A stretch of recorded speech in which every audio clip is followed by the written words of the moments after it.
Welcome back F11 members to the Fundamentals of Post-Production Video Tutorials Part 2 for issue 78, the July 2018 edition of the F11 Photography magazine.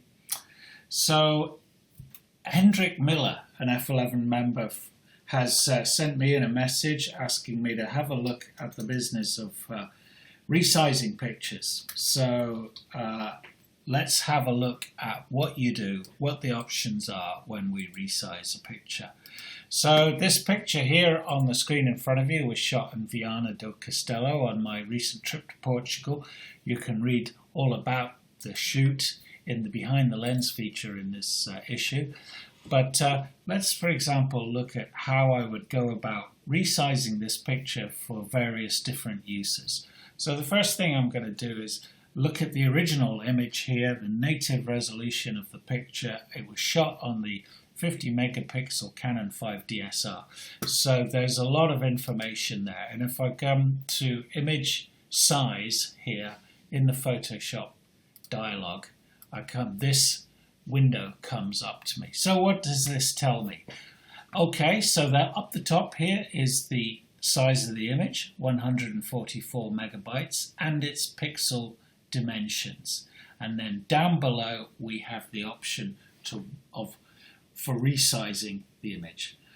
So can you see here on this left here, we can change the dimensions of the image, and if this symbol is on here, if I click on resample down the bottom, I now have the choice of constraining or not the proportions of the picture. So if I alter the width of the image here, it's going to keep the aspect ratio or the proportions of the image set. Okay. For the moment, I've got this image, the parameters measured here in centimeters, but I have the choice of defining it in pixels, millimeters, various different options there. And also I have here the resolution, which you can see is set at 300 pixels per inch. That's kind of a standard, but one thing to realize is that this resolution number here is only really relevant when we're printing the picture. The important thing is the pixel dimensions, and for all web users or screen use, the only thing that's relevant is pixel dimensions, not resolution. So let's look first at the business of making this image, sizing this image for a print. And you can see the native resolution I have in here enables me to go up to a width of 73 centimeters wide without any kind of resampling of the image, because it's a very high resolution image to start with. But let's just say, for example, I wanted to make a huge print of this. So, for example, I'm going to choose to make this picture 100 centimeters or 1 meter wide. Now, can you see as I put that in, it's automatically adjusted this height parameter here to maintain the aspect ratio.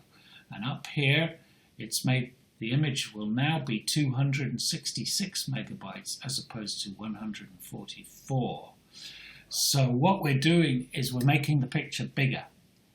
And when you do that, you're actually adding information in.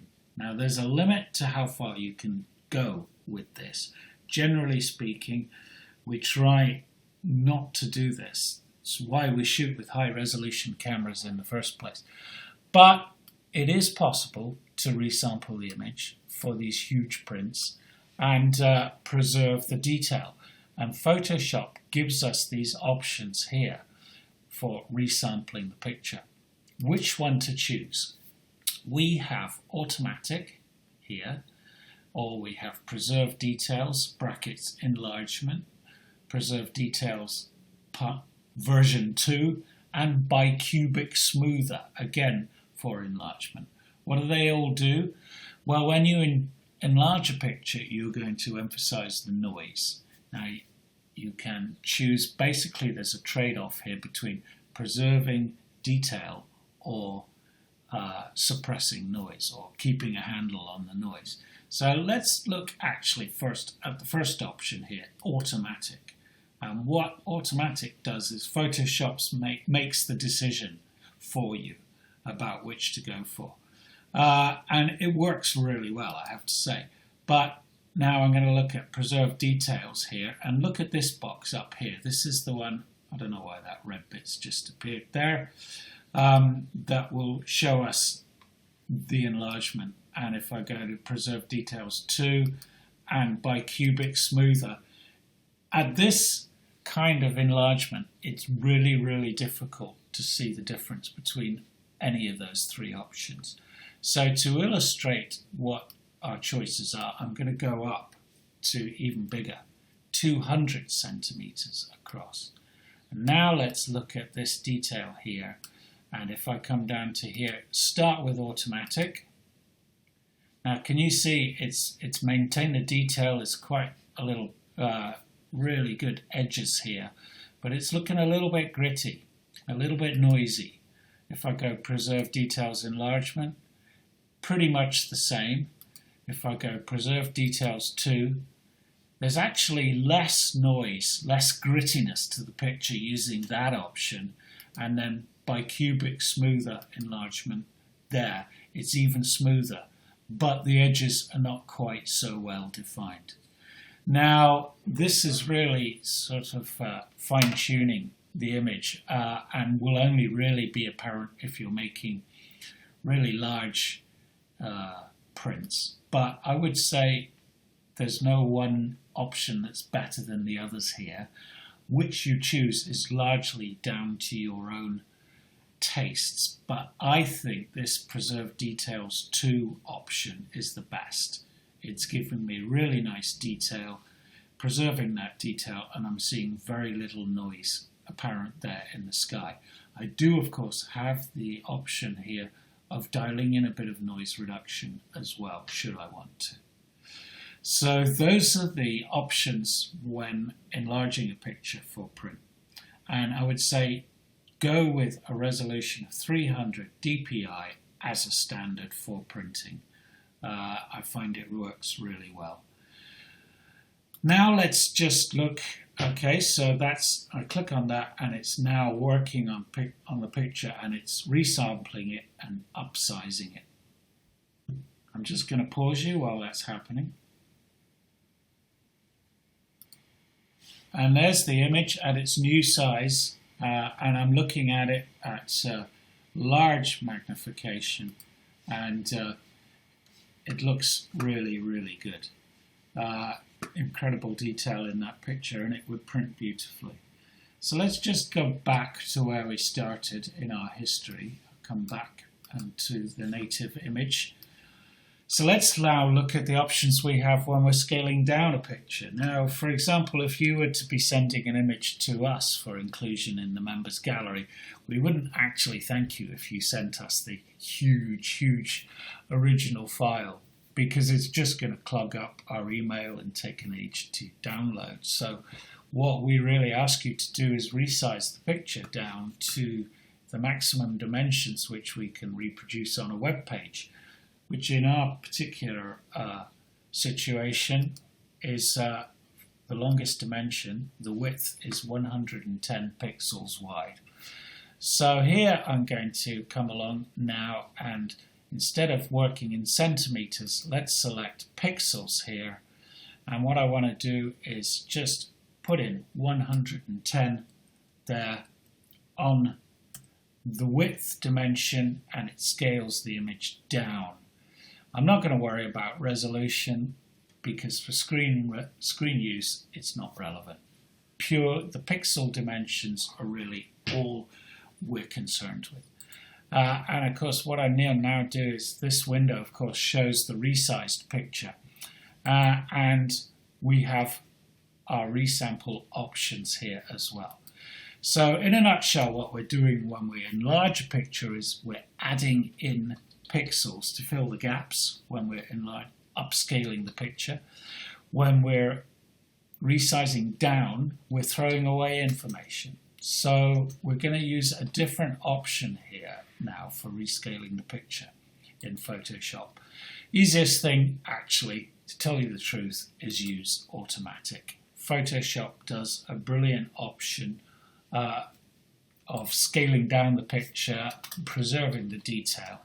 You could choose other though. You can see down here, bicubic sharper for reduction is another option.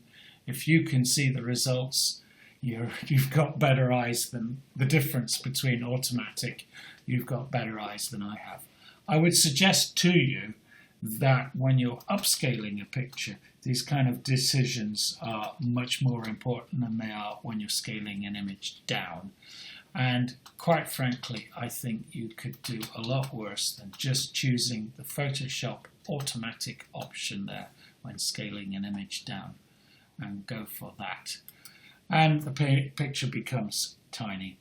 Great for web use, of course, but if you zoom in too much, you'll see that a lot of information has been thrown away, as can be seen now as I zoom in there. Now, what's really key is when you've scaled down a picture such as this to send to us for use or to be posted on social media or for use on your own website, is that you don't go and save the picture, because you will then be throwing away all that useful, all that precious information. So when you've made a small image like this for use elsewhere, I would suggest that you basically save it as a copy. So I'm now going to go File, Save As, and I'm going to put it in a folder called Images here. And you say I was going to post this on Facebook, so I would put it in there, and then that's done. And go to June 2018, save, and it's now going to ask me how I want to save it. And I'm going to ask it JPEG, and now when I go on save there, it's going to ask me about my image options for JPEG compression. So again, this really depends how the image is going to be used. A high degree of JPEG compression is going to give a very small file, it's throwing a lot of information away and will sacrifice quite a bit of quality. But if you only want to show a thumbnail, then it's fine. For most web users, for example, if you're sending it to us for the F11 members gallery, I would suggest somewhere around quality option 9 or 10 is good.